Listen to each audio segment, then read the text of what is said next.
അള്ളാഹുവിന്റെ ഹബീബ് പറഞ്ഞു, അവസാന നാളാകുമ്പോ ഒരു കാലം വരുമെന്ന്, അന്ത്യനാളിന്റെ അടയാളമാണതെന്ന് പറഞ്ഞിട്ട് റസൂലുള്ള പറഞ്ഞു, തുഅല്ലിമ ലിഗൈരിദ്ദീൻ, ധാർമ്മികമായ ഒരു മൂല്യങ്ങൾക്കും വേണ്ടി അല്ലാതെ അറിവ് പഠിപ്പിക്കപ്പെടുന്ന ഒരു കാലം വരുമെന്ന്. അറിവ് പഠിപ്പിക്കപ്പെടുന്ന കാലം വരുമെന്ന് പറഞ്ഞ, അറിവ് പഠിക്കാത്ത കാലം എന്നല്ല പറഞ്ഞ, അറിവ് വർദ്ധിക്കുന്ന ഒരു കാലം, അറിവ് പെരുകും കാലം. ആ അറിവ് പക്ഷേ ലിഗൈരിദ്ദീൻ, ഒരു മൂല്യങ്ങൾക്കും വേണ്ടിയുള്ളതായിരിക്കില്ല. എന്തായിരിക്കും അറിവിന്റെ ലക്ഷ്യം? പണമാണ്, പദവിയാണ്, പത്രാസാണ്, സ്ഥാനമാനങ്ങളാണ്, പണമാ. ഇങ്ങനെയൊക്കെയുള്ള ലക്ഷ്യങ്ങൾക്ക് വേണ്ടി അറിവ് പഠിക്കുന്ന ഒരു കാലം വരുന്നത് അവസാനത്തിന്റെ ആരംഭമായിരിക്കുമെന്ന് റസൂലുള്ളാഹി സ്വല്ലല്ലാഹു അലൈഹി വസല്ലം പറഞ്ഞു.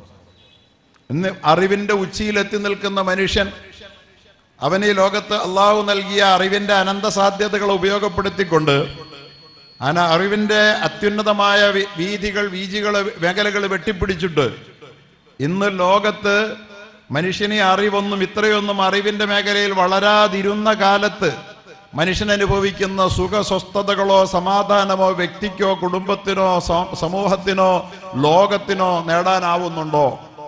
നമ്മൾ ഗൗരവത്തിൽ ചിന്തിക്കേണ്ട ഒരു സംഗതിയാണ്. സമാധാനവും സ്വസ്ഥതയും നഷ്ടപ്പെട്ട ഒരു സമൂഹമായി ഇന്ന് ലോകം മാറിക്കൊണ്ടിരിക്കുന്ന ഒരു കാലത്ത് അറിവ് യഥാർത്ഥത്തിൽ മനുഷ്യനെ വളർത്തുന്ന അറിവാണ്. യഥാർത്ഥത്തിൽ മനുഷ്യനെ വളർത്തുന്നത് ശാരീരികമായി വളരാൻ അറിവ് വേണ്ട. ഒരു മൃഗത്തിന് വേണ്ടാത്തതുപോലെ ശാരീരികമായ വളർച്ചയ്ക്ക് അറിവൊന്നും വേണ്ട. നല്ല ആരോഗ്യമുള്ളവനായി സുന്ദരനായി ഒക്കെ വളരും. പക്ഷേ അവനൊരു മനുഷ്യനാകണമോ, അവന് അറിവുകൾ ആവശ്യമുണ്ട്. ആ അറിവുകൾ കേവല ഭൗതികമായ അറിവുകൾ മാത്രമല്ല. നമ്മൾ മനസ്സിലാക്കേണ്ടത്, ഈ അത്തരം പ്രധാനപ്പെട്ട അറിവുകളെ ഇന്ന് സമൂഹം അവഗണിച്ചുകൊണ്ട് മറ്റെല്ലാ അറിവുകൾക്കും ഊന്നൽ കൊടുത്തപ്പോ നാം ഇന്ന് സന്തോഷത്തിലാണോ എന്ന് ഓരോരുത്തരും ആലോചിക്കണം. മക്കളെ കുറിച്ച്, ഭാര്യമാരെ കുറിച്ച്, ആൺമക്കളെ കുറിച്ച്, പെൺമക്കളെ കുറിച്ച്. വിദ്യാഭ്യാസം നാം നൽകി വളർത്തിയ എല്ലാം വിട്ടും ചുട്ടും എന്ന് നാം പറയും പോലെ തനിക്കുള്ള സമ്പാദ്യങ്ങൾ മുഴുവനും വിറ്റു ചുട്ടു വളർത്തി study and migrate in UK, Germany, Switzerland എന്നൊക്കെയാണല്ലോ. പഠിക്കുക എന്നിട്ട് ചേക്കേറുക. നമ്മൾ പഠിപ്പിച്ചു, മക്കൾ ചേക്കേറി. ആ ചേക്കേറിയ മക്കൾക്ക് പഠിപ്പിച്ച അപ്പനെ വേണ്ട, അധികപ്പറ്റായി മാറി, എടുക്കാ ചരക്കായി മാറി. എല്ലാം നഷ്ടപ്പെടുത്തി പഠിപ്പിച്ച മക്കളെ കുറിച്ച് തോരാ കണ്ണീരുമായി വിലാപം പൊഴിക്കുന്ന മാതാപിതാക്കൾക്ക് ജന്മം നൽകാൻ മാത്രം ഒരറിവിന് കഴിഞ്ഞപ്പോൾ, അറിവിന്റെ ഏറ്റവും അത്യുന്നത പദങ്ങൾ താണ്ടി എന്ന് അവകാശപ്പെടുന്ന ഒരറിവ് ഇന്ന് ലോകത്തിന് സമ്മാനിച്ചതാ. ആ അറിവ് നേടിക്കൊടുത്തവരെന്ന് തീരാ തോരാ കണ്ണീരില്ല. ആ പ്രശ്നത്തിന്റെ ഉത്തമമായ തിരുത്ത് യഥാർത്ഥ അറിവിലാണ്. അവിടെ നേരത്തെ പറഞ്ഞത് അർ-റഹ്മാനു അല്ലമൽ ഖുർആൻ ഖലഖൽ ഇൻസാന അല്ലമഹുൽ ബയാൻ എന്ന് പറഞ്ഞത് ബഹുമാന്യനായ ദാക്കിർ ഉസ്താദ് ഇവിടെ പറയുകയുണ്ടായി. പടച്ചതമ്പുരാൻ പരമകാരുണികനായ അള്ളാഹുവിന്റെ കാരുണ്യത്തിന്റെ ഏറ്റവും വലിയ നിദർശനം അർ-റഹ്മാൻ അല്ലമൽ ഖുർആൻ, അവൻ മനുഷ്യനെ മനുഷ്യനാക്കാൻ ആവശ്യമായ അവന്റെ മാനിഫെസ്റ്റോ ആദ്യം സമർപ്പിച്ചു എന്നുള്ളതാണ്. മാനിഫെസ്റ്റോ, മാനുവൽ, അതാണ് ആദ്യം വെക്കേണ്ടത്. എന്നിട്ടാണ് പ്രൊഡക്റ്റ് വരേണ്ടത്. ഒരു പ്രൊഡക്റ്റ് വരുന്നതിന് മുമ്പേ അത് പ്രവർത്തിപ്പിക്കപ്പെടേണ്ടുന്ന ഒരു മാനുവൽ ഉണ്ട്. അത് യഥാർത്ഥത്തിൽ ഇവിടെ ആദ്യം അള്ളാഹു അവതരിപ്പിക്കുക ഖുർആൻ. ഇതില്ലെങ്കിൽ പുറകെ വരുന്ന സാധനത്തിന് ഒരു മൂല്യമില്ല. ഇൻസാൻ ആകുന്നത് ഖുർആൻ കൊണ്ടാ. അതുകൊണ്ട് ആദ്യം നേരത്തെ പറഞ്ഞ പോലെ ആദ്യം ഖുർആനെ പറഞ്ഞത് അല്ലമൽ ഖുർആൻ ഖലഖൽ ഇൻസാൻ. ഓർഡർ തെറ്റിച്ചല്ലേ അല്ല പറയുന്നത്? ഓർഡർ തെറ്റിച്ചാ പറയുന്നെന്ന് പറഞ്ഞല്ലോ. എന്താ എങ്ങനെ പറയണ്ട? മനുഷ്യനെ പടച്ചു എന്നിട്ട് ഖുർആൻ പഠിപ്പിച്ചു എന്ന്. പക്ഷെ അല്ല പറയണ എങ്ങനെയാ? ഖുർആൻ പഠിപ്പിച്ചു, മനുഷ്യനെ പടച്ചു എന്ന്. ഖുർആൻ പഠനമില്ലാത്ത മനുഷ്യനല്ലെന്നാണ് അതിനർത്ഥം. എന്നിട്ട് അല്ലാഹ് പറയാ അല്ലമഹുൽ ബയാൻ, മനുഷ്യന്റെ അറിവുകളിൽ ഏറ്റവും മികച്ച അറിവായ, അല്ലെങ്കിൽ അവന്റെ സ്കില്ലുകളിൽ, അവന്റെ ഫാക്കൽറ്റികളിൽ ഏറ്റവും മികച്ച ഫാക്കൽറ്റിയായ അവന്റെ ആവിഷ്കരണ ശേഷി, നമ്മൾ പ്രസംഗസിദ്ധി എന്നൊക്കെ പറയുന്ന ആശയങ്ങളെ വാക്കുകൾ കൊണ്ട് അക്ഷരങ്ങൾ കൂട്ടിച്ചേർത്ത് മറ്റുള്ളവരിലേക്ക് പങ്കുവെക്കാൻ കഴിയുന്ന സ്പീക്കിംഗ് സ്കില്ല് ഉണ്ടല്ലോ, അതാണ് മനുഷ്യന് നൽകപ്പെട്ടിരിക്കുന്ന ഏറ്റവും വലിയ സിദ്ധി, മറ്റു മൃഗങ്ങളിൽ നിന്ന് വ്യത്യസ്തമാക്കുന്ന.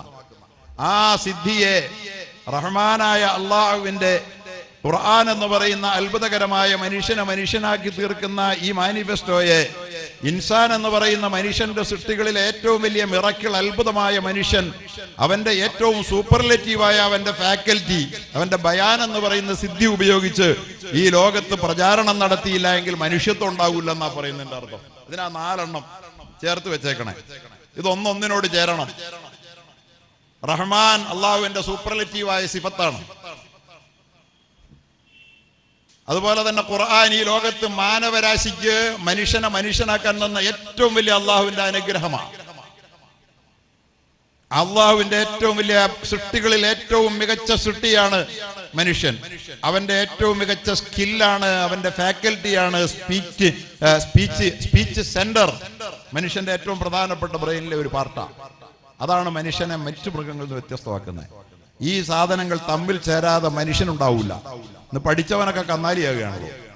വിദ്യാഭ്യാസം നേടിയ ഡോക്ടർ ക്രൂര ഹിംസ്ര ജന്തുക്കളെക്കാൾ കൂടുതൽ മനുഷ്യന്റെ മേശപ്പുറത്തിരിക്കുന്ന അപകടം പറ്റി ജീവന് വേണ്ടി പെടയുന്ന ഒരു രോഗി തന്റെ ഓപ്പറേഷൻ ടേബിളിൽ കൊണ്ടുവന്ന് വെക്കുമ്പോ അവൻ പണം കെട്ടിയിട്ടുണ്ടെന്ന് ഉറപ്പുവരുത്തുന്നതുവരെ അവന്റെ ജീവൻ രക്ഷിക്കാൻ വേണ്ടിയിട്ട് അവന്റെ ഓപ്പറേഷൻ ടൂൾസ് ആ രോഗിയുടെ ദേഹത്ത് ഞാൻ സ്പർശിക്കില്ല എന്നും പറഞ്ഞിട്ട് പണം കെട്ടിയെന്ന് ഉറപ്പുവരുത്താൻ വേണ്ടിയിട്ട് വെമ്പുന്ന ഒരു ഡോക്ടർ മനുഷ്യനാണോ?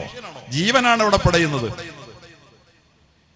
ഒരുപാട് പണം മുടക്കി പഠിപ്പിച്ചിട്ട് കന്നുകാലികളെ മൃഗങ്ങളെ ഉൽപ്പാദിപ്പിക്കാൻ, അതല്ലേ ഇന്ന് ലോകത്തിന് സാധ്യമായത്? അതല്ലേ സാധിച്ചത്? അതുകൊണ്ട് പ്രിയപ്പെട്ട സഹോദരങ്ങളെ, ഇൽമ് അത്ര നിസ്സാരമാണെന്ന് കരുതണ്ട. ഈ ഇൽമിന്റെ വില ഇന്ന് ലോകം അറിയുന്നുണ്ട്. ഇന്നലകളിലൊക്കെ പരിശുദ്ധമായ ഖുർആൻ ഹിഫ്ള് ചെയ്യാൻ, മനപ്പാടമാക്കാനൊക്കെ ആളുകൾക്കൊക്കെ വലിയ മടിയായിരുന്നു. ആരെങ്കിലും വലിയ മുസ്ലിയാരാകാൻ തീരുമാനിച്ച ആളുകളൊക്കെ ഇന്നിപ്പോ ഹിഫ്ളിന്റെ സ്ഥാപനങ്ങൾ എവിടെ തുടങ്ങിയാലും കുട്ടികൾക്ക് അഡ്മിഷൻ കൊടുക്കാൻ നിർവാഹമില്ലാതെ അവിടെ വിദ്യാർത്ഥികളുടെ എണ്ണം പെരുകി വരുന്ന കാഴ്ചയാണ്. കാരണം അള്ളാഹുവിന്റെ ഖുർആൻ വെറുതെ മനപ്പാടമാക്കുക എന്ന് പറയുന്നതിന്റെ അർത്ഥം വെറും മനപ്പാടമാക്കലല്ല, അതിന് അതിൻ്റെതായ അർത്ഥതലങ്ങളുണ്ട്. ഒരു മനുഷ്യന് ഈ ലോകത്ത് അള്ളാഹു നൽകിയിരിക്കുന്ന മെമ്മറി എന്ന് പറയുന്ന, ഓർമ്മശക്തി എന്ന് പറയുന്ന അത്ഭുതം കൊണ്ടാണ് അവന്റെ എല്ലാ കഴിവുകളും യഥാർത്ഥത്തിൽ അതിന്റെ പ്രകാശനം, പൂർണ്ണതയിൽ പ്രകാശനം നേടുന്നത്.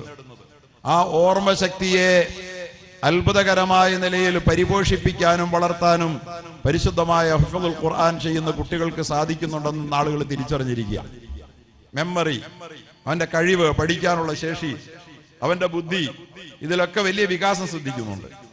പണ്ട് PMS കോളേജിലെ അധ്യാപകനായിരുന്ന പ്രൊഫസർ ഓബാനൂർ മുഹമ്മദ് ഒരു ലേഖനത്തിൽ എഴുതി, ഞാൻ കോളേജിൽ പഠിക്കുന്ന എൻ്റെ കുട്ടികളെ നിരീക്ഷിക്കാറുണ്ട്. ആ കുട്ടികളെ ഞാൻ നിരീക്ഷിക്കുമ്പോൾ അവർ ഡിഗ്രി ഒക്കെ പഠിക്കാൻ വേണ്ടി ഹിഫ്ള് ചെയ്ത ഹാഫിളീങ്ങളായ കുട്ടികൾ വരാറുണ്ട്. അവർ പഠിക്കാൻ വന്നിരുന്നാൽ മറ്റെൻ്റെ വിദ്യാർത്ഥികളെക്കാൾ കുറഞ്ഞത് 4 ഇരട്ടി വേഗത്തിൽ അവർ പാഠഭാഗങ്ങൾ മനഃപ്പാഠമാക്കാറുണ്ട്, പഠിച്ച് എടുക്കാറുണ്ട് എന്ന്. യഥാർത്ഥത്തിൽ ഒരു കുട്ടി ഹിഫ്ള് പൂർത്തിയാക്കുമ്പോൾ അവന്റെ മെമ്മറിയുടെ ഓർമ്മകളുടെ അറകൾ വികസിക്കുകയാണ്. അവൻ ഏത് രംഗത്ത്, ഏത് പഠന മേഖലയിലേക്ക് അവൻ കയറി ചെന്നാലും, അവൻ അവസരങ്ങൾ ലഭിച്ചാലും അവൻ വളരുകയും വികസിക്കുകയും അവന്റെ എല്ലാ സിദ്ധികളും പ്രകാശനം കൊള്ളുകയുമാണ്. അതുകൊണ്ട് ഇവിടെ ഹാഫിളീങ്ങളായ സനത് നൽകപ്പെടാൻ പോവുകയാണ്. ഹാഫിളീങ്ങളായ കുട്ടികളുടെ കാര്യത്തിൽ ഞാൻ പ്രത്യേകം പറയുന്നു, നിങ്ങൾ ഈ സാധനം ഉള്ളിലിട്ട് നിങ്ങളുടെ അത്ഭുതകരമായ മെമ്മറി വികസിച്ച് വളരെ ഉന്നതമായ തലങ്ങളിൽ എത്തി നിൽക്കുന്ന നിങ്ങൾ പരിശുദ്ധമായി ഖുർആന്റെ ഉള്ളിലുള്ളത് എന്താണെന്ന് അതിന്റെ അർത്ഥങ്ങളും അതിന്റെ ആശയങ്ങളും പഠിക്കാൻ മെനക്കെടാതെ ഹിഫ്ള് ചെയ്തത് കൊണ്ട് മാത്രം നിർത്തിപ്പോകാനാണ് നിങ്ങളുടെ ഭാവമെങ്കിൽ നിങ്ങൾ വമ്പൻ പരാജിതരാണ്. നിങ്ങൾക്ക് പഠിച്ചു വളരുകയാണ് നിങ്ങൾക്ക് വേണ്ടത്. പഠിക്കാൻ ഉള്ള ഒരു താക്കോലാണ് യഥാർത്ഥത്തിൽ നിങ്ങളുടെ ബ്രെയിൻ വളർച്ചയുടെ വികാസത്തിന്റെ അത്യുന്നത സീമകളിലേക്ക് നിങ്ങളെ കൈപിടിച്ചുയർത്താൻ പറ്റുന്ന വിധത്തിലേക്ക് നിങ്ങളുടെ ബ്രെയിനിനെ തുറന്നു തരികയാണ് യഥാർത്ഥത്തിൽ പരിശുദ്ധമായ ഹിഫ്ളുൽ ഖുർആൻ ചെയ്തത്. അതിന്റെ ആശയങ്ങൾ പഠിക്കുമ്പോൾ നിങ്ങളുടെ ചിന്തകൾ വീണ്ടും വീണ്ടും വികസിക്കുകയാണ്. ലോകം ഇന്ന് നിങ്ങളെപ്പോലുള്ള പരിശുദ്ധമായ ഖുർആൻ പഠിച്ചവരുടെ പാരായണത്തിന് വേണ്ടി കാതോർക്കുന്നുണ്ട്. പരിശുദ്ധമായ ഖുർആൻ പഠിച്ച നല്ലൊരു കാരിയുടെ പാരായണത്തിന് ലോകം കാതോർക്കുന്നുണ്ട്. അതോടൊപ്പം തന്നെ അത് പഠിച്ച പണ്ഡിതന്മാരുടെ ഖുർആൻ പണ്ഡിതന്മാരുടെ ഉപദേശങ്ങൾക്ക്, അവരുടെ പ്രഭാഷണങ്ങൾക്ക് ലോകം കാതോർക്കുന്നുണ്ട്. ഖുർആൻ ആധാരമാക്കി ബേസ് ചെയ്ത് ലോകത്തിന്റെ സമസ്യകളെ നിർദ്ധാരണം ചെയ്യാൻ കഴിയുന്ന പണ്ഡിതന്മാർക്ക് വേണ്ടിയിട്ട് മലയാള മണ്ണ് മാത്രമല്ല, ഭാരതം മാത്രമല്ല, നമ്മുടെ ഏഷ്യൻ മേഖല മാത്രമല്ല, യൂറോപ്പും അമേരിക്കയും എന്ന് വല്ലാതെ കൊതിയോടെ കാത്തിരിപ്പുണ്ട്. അവരൊക്കെ ഖുർആനിന്റെ അറിവുകളെ ഇന്ന് സാഗൂതം ശ്രവിക്കുകയാണ്. ഒരു താറാവിന്റെ ഒരു കുഞ്ഞ് ഒരു ഉപമയ്ക്ക് ഞാൻ പറയുക, ഒരു കഴുതയുടെ കുട്ടി ഒരു മനുഷ്യന്റെ കുഞ്ഞിനെ ഒരു കുളക്കടവിൽ കൊണ്ടുപോയി നിർത്തുക. താറാവിന്റെ കുഞ്ഞിനെ, ഒരു കഴുതയുടെ കുട്ടിയെ, ഒരു മനുഷ്യന്റെ 2 വയസ്സായ ഒരു കുട്ടിയെ കൊണ്ടുപോയി ഒരു കുളക്കടവിൽ നിർത്തുക. എന്താ സംഭവിക്കാന്ന് നിങ്ങൾക്ക് അറിയാവോ? ആ താറാവിന്റെ കുഞ്ഞ് വെള്ളത്തിലിറങ്ങി ആരും പഠിപ്പിച്ചു കൊടുക്കാതെ തന്നെ നീന്തി അങ്ങ് പോകും. കഴുതയുടെ കുഞ്ഞ് വെള്ളത്തിൽ ചാടിയാൽ ചത്തുപോകുമെന്ന് പറഞ്ഞ് തിരിച്ചു പോകും. മനുഷ്യന്റെ കുഞ്ഞ് 2 വയസ്സ് പ്രായമായ വെള്ളത്തിൽ ചാടി ചത്തും പോകും. അല്ലേ? ഇതാണ് സംഭവിക്കുക. 2 വയസ്സായ ഒരു കുഞ്ഞ് സ്വന്തം വീട്ടിലെ സ്വിമ്മിംഗ് പൂളിൽ ചാടി മരിച്ചതിന്റെ ഒരു സങ്കടം, ഒരു ഉമ്മയുടെ വേദന ഈ സമീപകാലം ഒരുപാട് എനിക്ക് പങ്കുവെക്കേണ്ടി വന്ന ഒരു വിനീതനാണ് ഞാൻ. 2 വയസ്സായിട്ടും ആ കുട്ടിക്ക് വെള്ളം കണ്ടാൽ വെള്ളത്തിൽ ചാടി മരിച്ചു പോകും, അതുകൊണ്ട് വെള്ളത്തിൽ ചാടരുതെന്ന തിരിച്ചറിവ് ഈ മനുഷ്യനില്ല. പക്ഷെ ഒരു മൃഗമായ കഴുതയ്ക്കുണ്ട്, വെള്ളത്തിൽ ചാടിയാൽ ചത്തുപോകും, അത് തിരിച്ചു പോകും. അത് താറാവിനെ സംബന്ധിച്ചിടത്തോളം വെള്ളത്തിലിറങ്ങി നീന്തിപ്പോകും. ഇത്രയേ ഉള്ളൂ മനുഷ്യൻ. പഠിച്ചില്ലെങ്കിൽ, അറിവ് നേടാത്ത ഒരു മനുഷ്യൻ മൃഗങ്ങളെക്കാൾ അധപ്പതിച്ചവനാണ്, താഴെയാ. ഈ മനുഷ്യനാണ് അറിവ് ആർജിച്ചുകൊണ്ട് ഈ ലോകത്തെ വെട്ടിപ്പിടിക്കുന്നത്, ലോകത്ത് അത്ഭുതങ്ങൾ സൃഷ്ടിക്കുന്നത്. അതുകൊണ്ടാണ് അള്ളാഹു പറഞ്ഞത്, ഈ ലോകത്തിന്റെ നാഥനായി, ഈ രാജ്യത്തിന്റെ പ്രതിപുരുഷനായി അള്ളാഹു സുബ്ഹാനഹു വ തആല മനുഷ്യനെ സൃഷ്ടിച്ചപ്പോ, ആദമിനെ സൃഷ്ടിച്ചപ്പോൾ അള്ളാഹു സുബ്ഹാനഹു വ തആല മലക്കുകളെക്കാൾ കൂടുതൽ അവർക്ക് മഹത്വം നൽകാൻ കാരണം, മലക്കുകൾക്ക് ഉള്ള ലോകം ഭരിക്കാനേ അറിയാവുള്ളൂ. മലക്കുകൾക്ക് ഉള്ളത് ഭരിക്കാൻ അറിയാവുള്ളൂ, പുതിയതൊന്നും ഉൽപ്പാദിപ്പിക്കാൻ അവർക്ക് കഴിയില്ല. അത്ര അറിവ് അള്ളാഹു തആല മലക്കുകൾക്ക് കൊടുത്തുള്ളൂ. നിലവിലുള്ള ഡിപ്പോസിറ്റ് ആയ അറിവ് അവര് ഉപയോഗിക്കും. പക്ഷേ അറിവ് കൊണ്ട് വളരാൻ ഈ ലോകത്ത് അള്ളാഹു മനുഷ്യന് സിദ്ധി വെച്ചു എന്ന് തുടക്കത്തിൽ അള്ളാഹു പറഞ്ഞു. വഅല്ലമ ആദമൽ അസ്മാഅ കുല്ലഹാ വഅല്ലമ ആദമൽ അസ്മാഅ കുല്ലഹാ ثم عرضهم على الملائكة فقال أنبئوني بأسماء هؤلاء إن كنتم صادقين قالوا سبحانك لا علم لنا إلا ما علمتنا إنك أنت العزيز الحكيم. വിശുദ്ധ ഖുർആന്റെ തുടക്കത്തിൽ മനുഷ്യന്റെ സൃഷ്ടിപ്പുമായി ബന്ധപ്പെട്ട്, മലക്കുകളൊക്കെ ബന്ധപ്പെട്ട് മനോഹരമായ ഒരു ചർച്ച നടത്തുന്നുണ്ട്. നമ്മളൊക്കെ ഒരുപാട് ഓതിയിട്ടും പറഞ്ഞിട്ടുള്ള എന്താ അള്ളാഹ് പറയണത്? അള്ളാഹു തആല ആദമിനെ സൃഷ്ടിച്ചിട്ട് ഈ പ്രകൃതിയിലുള്ള വസ്തുക്കൾ, ഈ പ്രകൃതി ഭരിക്കേണ്ടുന്ന, ഈ ഭൂമി അടക്കി ഭരിക്കേണ്ടുന്ന, ഈ പ്രകൃതിയുടെ വിഭവങ്ങളെ ചൂഷണം ചെയ്തുകൊണ്ട് അള്ളാഹു ഇതിൽ നിക്ഷേപിച്ചിരിക്കുന്ന വസ്തുക്കളിലെ അത്ഭുതങ്ങളെ ലോകത്തിന്റെ മുമ്പിൽ പ്രകാശിപ്പിച്ച് കാട്ടേണ്ടുന്ന മനുഷ്യനെ അതിനുവേണ്ടി സൃഷ്ടിച്ച് അത്രയും സ്കില്ലുണ്ട് അവന്റെ ഉള്ളിൽ. ഈ മനുഷ്യനാണ് യഥാർത്ഥത്തിൽ വെള്ളത്തിന്റെ മുമ്പിൽ കൊണ്ടുവന്ന് നിർത്തിയപ്പോൾ വെള്ളത്തിൽ ചാടി ചത്തുപോയത്. താറാവിറങ്ങി നീന്തിപ്പോയപ്പോൾ കഴുത തിരിച്ചു നടന്നപ്പോ വെള്ളത്തിൽ ചാടി ചത്തുപോയി. മനുഷ്യൻ അറിവ് കണ്ട് അല്ലമ ആദമൽ വസ്തുക്കളെ, അള്ളാഹുവിന്റെ പ്രകൃതി വസ്തുക്കളെ, പ്രപഞ്ച വസ്തുക്കളെ പഠിച്ചപ്പോ അവൻ ഈ ലോകത്ത് ആകാശ സീമകളിൽ അവൻ താണ്ടിപ്പറന്നു. സൗരയൂഥങ്ങളെ കീഴ്പ്പെടുത്താൻ അവൻ പഠിച്ചു. എവറസ്റ്റിൽ, ഹിമാലയത്തിന്റെ മുകളിൽ കാലൂന്നാൻ പഠിച്ചു. സമുദ്രത്തിന്റെ അന്തർഭാഗത്തോട് ഊളിയിട്ട് സഞ്ചരിക്കാൻ അവൻ പഠിച്ചു. ഇവിടെ നിന്ന് മറ്റൊരു ലോകത്തേക്ക് അവൻ ആശയവിനിമയം നടത്താൻ പഠിച്ചു. ലോകത്തിന്റെ ആയിരക്കണക്കിന് കിലോമീറ്ററുകൾക്കപ്പുറത്ത് സ്ഥിതി ചെയ്യുന്ന സംഭവങ്ങൾ ഇവിടെ ഇരുന്നു കൊണ്ട് നോക്കി കണ്ടുകൊണ്ട് വർത്തമാനം പറയാനും കാര്യങ്ങൾ ഇടപെടൽ നടത്താനും മാത്രം അവൻ വളർന്നു. ഇനിയും അവൻ വളരും. മനുഷ്യൻ വളർച്ചയുള്ളവനാണ്. നമുക്ക് വളരേണ്ടതുണ്ട്. ഈ വളർച്ചയ്ക്കെല്ലാം ആധാരമാക്കി അള്ളാഹു വെച്ചത് ഇൽമാണ്, അറിവാ. അല്ലമ ആദമൽ അസ്മാഅ കുല്ലഹാ. ഇത് ആദമിന്റെ മക്കൾക്ക് മാത്രമേ ഉള്ളൂ. ഈ മൃഗം, നേരത്തെ മിടുക്കനായിരുന്ന ഈ മൃഗം നമ്മളെക്കാൾ, പക്ഷെ ആ മൃഗം വളർന്നോ? നിങ്ങൾ ആലോചിച്ച് നോക്കിയേ. ആ മൃഗം ഇന്ന് വരെ, ചില ആളുകൾ പറയാറുണ്ടല്ലോ, യുക്തിവാദികളെന്ന് സ്വയം മേനി പറഞ്ഞുകൊണ്ട് ഇല്ലാത്ത യുക്തി ഉണ്ടെന്ന് സ്ഥാപിക്കാൻ ശ്രമിക്കുന്ന ചില വിഡ്ഢിക്കോമരങ്ങളുണ്ട്. അവർ പറയാറുള്ളത് എന്താണ്? ജീവിത ചുറ്റുപാടുകളും സാഹചര്യങ്ങളുമാണ് ജീവികളെ വളർത്തുന്നതും പുരോഗമിപ്പിക്കുന്നതും. ചുറ്റുപാടുകൾക്ക് അനുസരണമായിട്ട് പുരോഗതി ഉണ്ട്. അങ്ങനെയാണ് കാട്ടിന്റെ ചുറ്റുപാടുകളിൽ പറയുന്ന കാട്ടാനയ്ക്ക് ഇന്ന് വരെ ഇതുപോലൊരു ചെയർ ഉണ്ടാക്കിയിട്ടിരിക്കാൻ പറ്റിയിട്ടില്ല.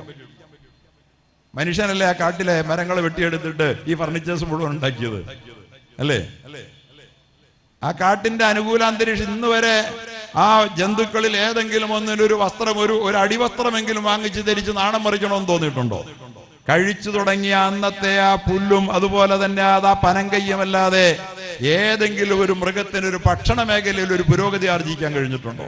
വസ്ത്രത്തിന്റെ മേഖലയിൽ ആർജിക്കാൻ കഴിഞ്ഞിട്ടുണ്ടോ? താമസിക്കുന്ന കെട്ടിടങ്ങളുടെ കാര്യത്തിൽ ഒരു പുരോഗതി ആർജിക്കാൻ കഴിഞ്ഞിട്ടുണ്ടോ? ഇത്രയും തുടക്കത്തിൽ കഴിവുണ്ടായിരുന്നു. പക്ഷെ ഇൽമില്ലാത്തതിന്റെ പേരിൽ അവൻ ഒരു പുരോഗതി ഉണ്ടാകുന്നില്ല. മനുഷ്യനോ ഇൽമു കൊണ്ട് പുരോഗമിക്കുകയാണ്. ആ ഇൽമിന്റെ പ്രചോദനമാണ് ഖുർആൻ. അഫലാ യൻളുറൂന ഇലൽ ഇബിലി കൈഫ ഖുലിഖത്. ഈ ഖുർആനാണ് അറിവ് കൊണ്ട് വളരാൻ ലോകത്തെ പഠിപ്പിച്ചത്. അഫലാ യൻളുറൂന ഇലൽ ഇബിലി കൈഫ ഖുലിഖത്. ആ മനുഷ്യൻ കണ്ടിയില്ലയോ ഒട്ടകങ്ങളെ എങ്ങനെയാണ് അതിന്റെ സൃഷ്ടിപ്പെന്ന്? ജീവശാസ്ത്രം പഠന വിധേയമാക്കി വളരുക, അതിലെ അത്ഭുതങ്ങളെ തിരിച്ചറിയുക.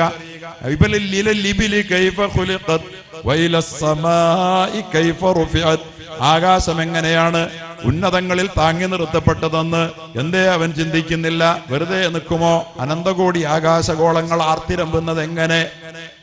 ഭൂമിയും ഭൂമിയേക്കാൾ 13.5 ലക്ഷം ഇരട്ടി വലിപ്പമുള്ള സൂര്യനുമൊക്കെ ഏത് വിശാലമായ ഓളപ്പരപ്പിലൂടെയാണ് നീന്തി തുടിക്കുന്നത്? അതെല്ലാം കൃത്യമായ ടൈമിംഗ് പാലിക്കുന്നത് എങ്ങനെയാണ്? ഉദയം തെറ്റാത്തത് എന്തുകൊണ്ടാണ്? അസ്തമയം തെറ്റാത്തത് എന്താണ്? ആ ട്രാക്കുകളിൽ കൂട്ടിയിടി സംഭവിക്കാത്തത് എന്താണ്? അവയെ താങ്ങി നിർത്തുന്ന ഘടകങ്ങൾ എന്താണെന്ന് പഠിക്കുക. ഖുർആനാണിത് പറഞ്ഞത് ലോകത്ത്. അങ്ങനെയാണ് കൊർഡോവ യൂണിവേഴ്സിറ്റി ഉണ്ടായത്. സ്പെയിനിൽ, യൂറോപ്പിന്റെ നെഞ്ചത്ത് യൂണിവേഴ്സിറ്റി ആദ്യം പണിതത് കൊർഡോവയിൽ. സിൽവസ്റ്റർ രണ്ടാമൻ എന്ന പോപ്പ് വന്ന് പഠിച്ചിട്ട് പോയത് അവിടെയാ.